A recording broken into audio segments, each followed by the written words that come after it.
On January 1st, 1989, if you had told any CIA analyst, any university professor, or any Wall Street banker that the Soviet Union would cease to exist within 3 years, they would have had you professionally removed from the building.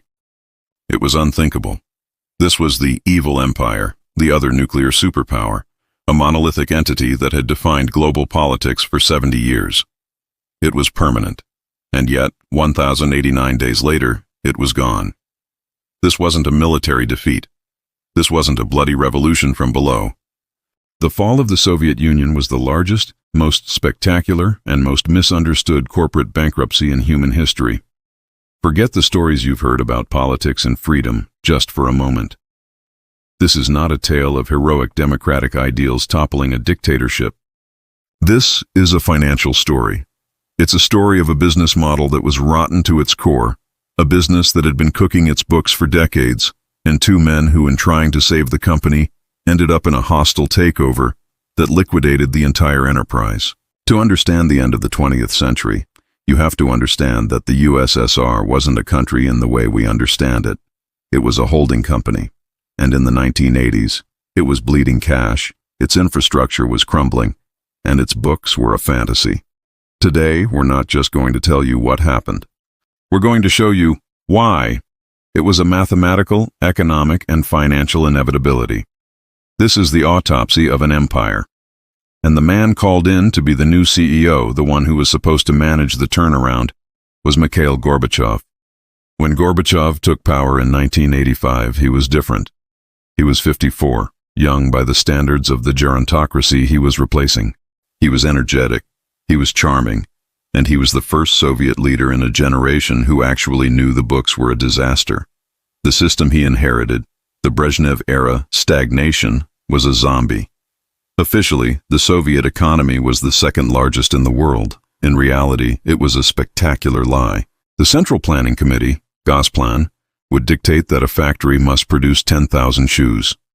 The factory manager, to meet his quota and get his bonus, would report that he made 10,000 shoes. It didn't matter if all 10,000 were for the left foot. It didn't matter if they were made of cardboard. He had met the quota. This was an economy that could produce the world's most terrifying nuclear missiles, but could not produce a reliable washing machine. It could send a man to space, but it could not figure out how to get toilet paper to a store in Siberia. The entire enterprise was being propped up by a single revenue stream, oil and gas. In the 1970s, when oil prices were high, the Soviet Union could sell its natural resources to the West and use those hard currency dollars to buy grain from America and technology from Germany, plugging the massive gaping holes in its own failed system. But then, in the 1980s, two things happened. First, Ronald Reagan and the Saudis worked to flood the market with oil, and the price collapsed. Suddenly, the Soviet Union's main credit card was maxed out. Second, the war in Afghanistan was draining the treasury, a bloody, unwinnable conflict that was costing billions of rubles they didn't have. Gorbachev saw this. He knew the company was heading for Chapter 11. He needed a turnaround plan, and his plan had two parts, two buzzwords that would change the world: Glasnost and Perestroika. This is where the story truly begins. Because these two ideas are the single greatest example in modern history of the law of unintended consequences. Let's start with Perestroika, or restructuring. This was the economic part. Gorbachev wasn't a capitalist. He was a true believer, a devout communist. He just wanted to make the system work. His idea was to introduce just a little bit of market logic. He told factory managers they needed to be profitable. He told them they should be self-financing. This was a disaster. Why? Because the prices were still set by the state. Think about it. You're a factory manager. You're told to be profitable. The state says you have to sell your bread for 10 kopecks, but it costs you 20 kopecks to make it. You can't be profitable. So what do? You stop making bread. Or you find a loophole. Gorbachev's new law allowed for cooperatives, the first small-scale private businesses. What happened? The factory managers, now allowed to restructure, simply siphoned off the state's resources, the flour, the sugar, the steel, the trucks, and sold them through their new private cooperative at 100 times the price. Perestroika didn't create a market. It created a black market. It gave the old party bosses a legal mechanism to steal the state blind. It was the birth of the oligarch. Instead of making the economy more efficient, production collapsed. The shelves, which were already poorly stocked, became completely, shockingly empty. There was no meat, no sugar, no soap, no cigarettes. People in Moscow, the capital, were spending 4 to 5 hours a day just standing in lines, a queue economy that bred unimaginable frustration. But Gorbachev made another, even more immediate financial blunder, and it involved vodka. Gorbachev was horrified by the rampant alcoholism in the Soviet Union. One of his very first acts was a massive anti-alcohol campaign. He raised prices, restricted sales, and bulldozed vineyards. From a social perspective, maybe it was well-intentioned. From a financial perspective, it was suicide. The state's monopoly on alcohol sales accounted for as much as 30% of its total budget revenue. Overnight, Gorbachev turned off the tap. The state's income evaporated. So now you have a government with no income and an economy with no goods. What does the government do? The same thing every bankrupt government does in history. It turns on the printing presses. It started printing rubles by the trillion. This created a new, bizarre economic phenomenon known as the ruble overhang. Soviet citizens were on paper getting paid, their bank accounts were growing, but there was literally nothing to buy. All this money was just sloshing around the system, a tidal wave of worthless paper, looking for a leak in the dam. This was the financial tinderbox. Perestroika created the collapse. It created the empty shelves. It created the inflation. But the second part of his plan, Glasnost, or openness, was the match that lit the fuse. Gorbachev, the true believer, thought that the problem was just a lack of feedback. He believed that if he gave the people a voice, they would be grateful.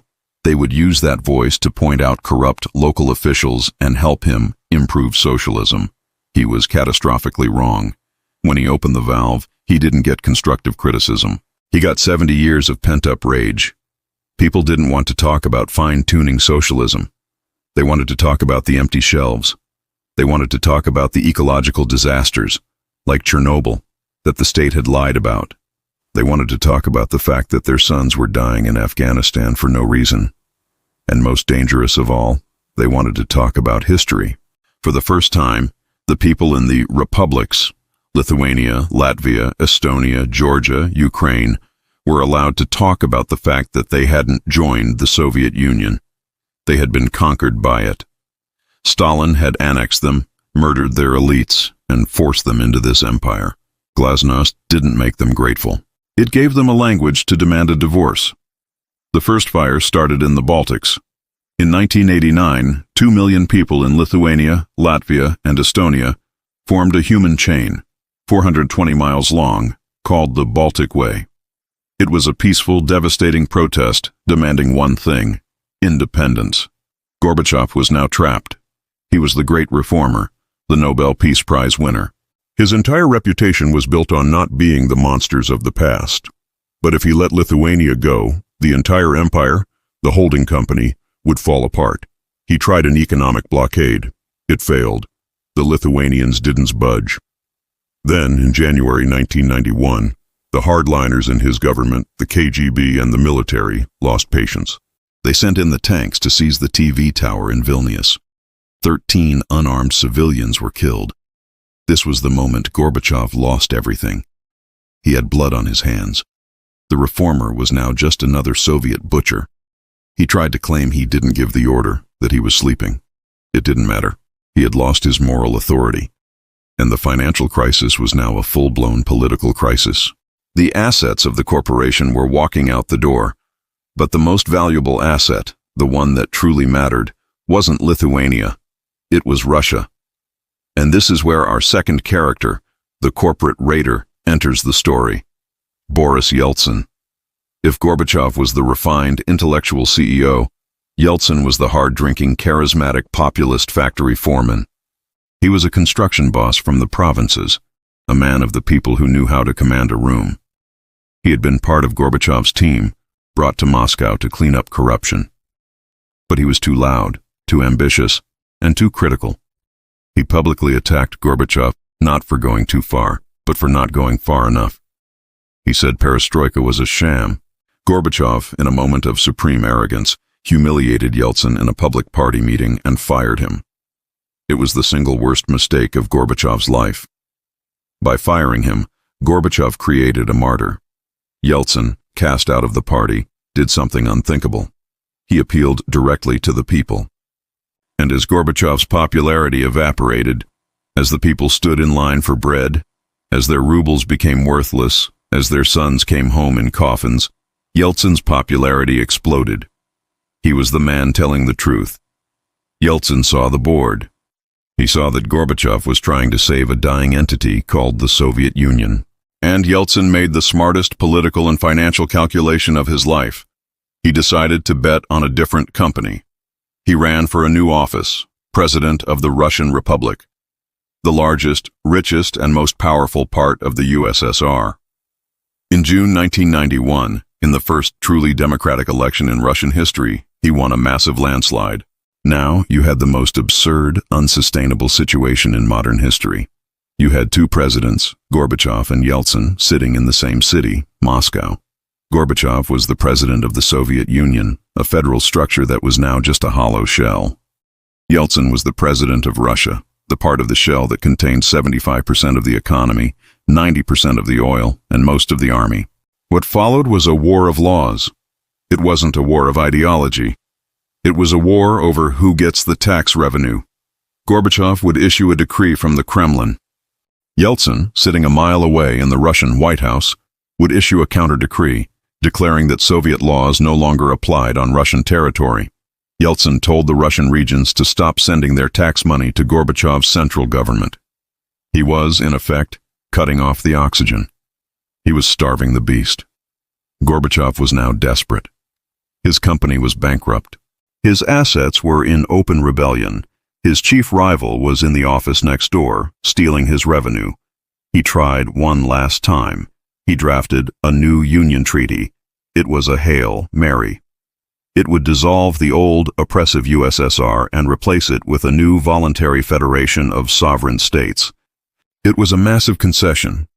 He was basically giving away the empire to save some semblance of a central government. The treaty was scheduled to be signed on August 20th, 1991. For the old guard, the KGB generals, the military-industrial complex, the hardline party bosses, this was the final betrayal. This wasn't just losing Lithuania. This was Gorbachev, the CEO, giving away the entire company to the shareholders and leaving the board of directors with nothing. They decided to act. This brings us to the climax, the August coup, the 3 days that sealed the fate of the world. On August 18th, Gorbachev was on vacation at his presidential dacha in Crimea. Suddenly, the phone lines went dead. The power was cut. He looked out the window and saw he was surrounded by warships. A group of men walked into his study. They weren't strangers. They were his own cabinet, his vice president, his minister of defense, his minister of the interior, and the head of the KGB. The company's board of directors. They gave him an ultimatum. "Mikhail Sergeyevich," they said, "the country is in chaos. You have failed. Declare a state of emergency and hand power over to us, or else." In what was perhaps his finest moment, Gorbachev refused. He called them traitors and constitutional criminals. So, they put him under house arrest. They seized the nuclear codes, the football, from his military aide. They left him, isolated, to watch the events on a tiny, fuzzy TV. The next morning, August 19th, Soviet citizens woke up to state television playing Swan Lake, the ballet. This was the classic Soviet signal that a leader had died or been overthrown.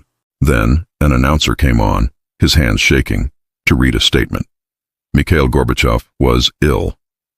A state committee on the state of emergency was now in charge. Tanks, hundreds of them, poured into the streets of Moscow. They surrounded the television stations, the post office, and the Kremlin. The coup plotters, the Gang of Eight, held a press conference. It was a farce. They were visibly drunk. Their hands were shaking so badly they could barely read their own statements. They looked like what they were. Old, terrified men who had no idea what they were doing. They had a plan to seize power, but they had no plan to use it. They made two fatal mistakes. First, They forgot about Glasnost. They thought the people were still the terrified, obedient sheep of the 1950s. They weren't. They had tasted 6 years of freedom, and they were angry. Second, they failed to arrest the one man who could stop them, Boris Yeltsin.